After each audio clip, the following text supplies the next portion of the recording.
Hey, this is Mariana, and I was doing some reading while I was taking a little break and came across something that T. Harv Eker says in his book Secrets of the Millionaire Mind. He has different wealth files that he goes over, and one of them says rich people associate with positive, successful people, poor people associate with negative and unsuccessful people. So I'm sure you've heard the saying, birds of a feather flock together.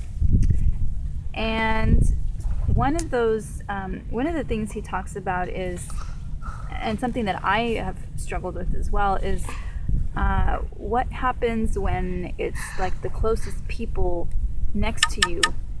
Sorry, my phone's going crazy. When it's the closest people next to you who are the ones that are being negative and bringing you down. So he says he was doing a radio interview one time, and a woman called him with that exact question. She said, what do I do if I'm positive and want to grow, but my husband is a downer? Do I leave him? Do I try to get him to change? What do I do?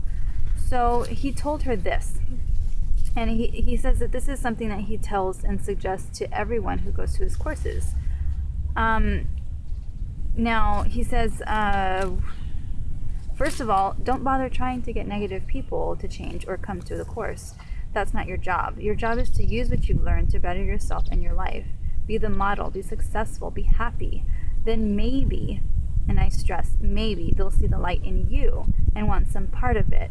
Again, energy is contagious. Darkness dissipates in the light, and people actually have to work to stay in the dark. Like, if there's light all around them, like, you think about it, when you're in a room full of people who are all downers and negative, and you're the only positive one, you feel like the outcast. Like, seriously, you're just standing around like, oh my goodness, like, what am I doing here?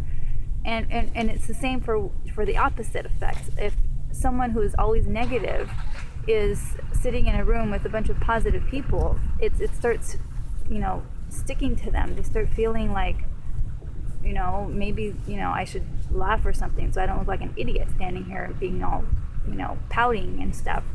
So he says, your job is simply to be the best you that you can be.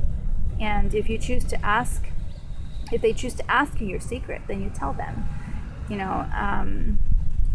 It's something that I think everyone should take practice in, because we don't always realize how we're acting, or the way that we're acting is affecting the person next to us or the person in the same house as us. So our attitudes and our mindset is always a form of energy that sticks to other people around us. And making sure that we're around positive and like-minded people, it's infectious. He says it's like having the measles. Like, it's contagious. Energy is contagious. You either affect people or you infect people.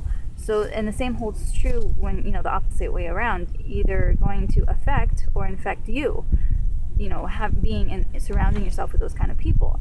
So he talks about, like, if someone has the measles, are you going to go and hug and hold the person if you knew they had a severe case of the measles? No, right? You're not going to be, standing around trying to catch the measles. You're gonna, and it's the same for negative thinking. Having the measles of the mind, I think he calls it, and it's instead of itching, you're gonna be, being a witch or some other form of that I don't want to say right now. Or instead of scratching, you're going to be bashing. Instead of irritation, you're going to get frustration. And you don't really want to be close to people like that. I know I don't. So back to the saying, birds of a feather flock together. There are, I think, 1 billion or 7 billion other people in the world.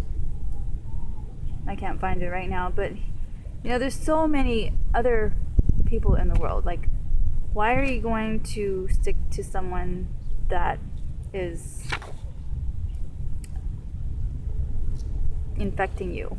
20% of the average income of your closest friends is what you will become, is who you associate with and who you choose to spend your time with. is what you become. So, you got to choose who you spend your time with very carefully. Anyways, that's it. That's all I had for today. I was, like I said, just enjoying the view and reading, and thought I would share that with you. But I will be back and have some more good stuff for you. See you.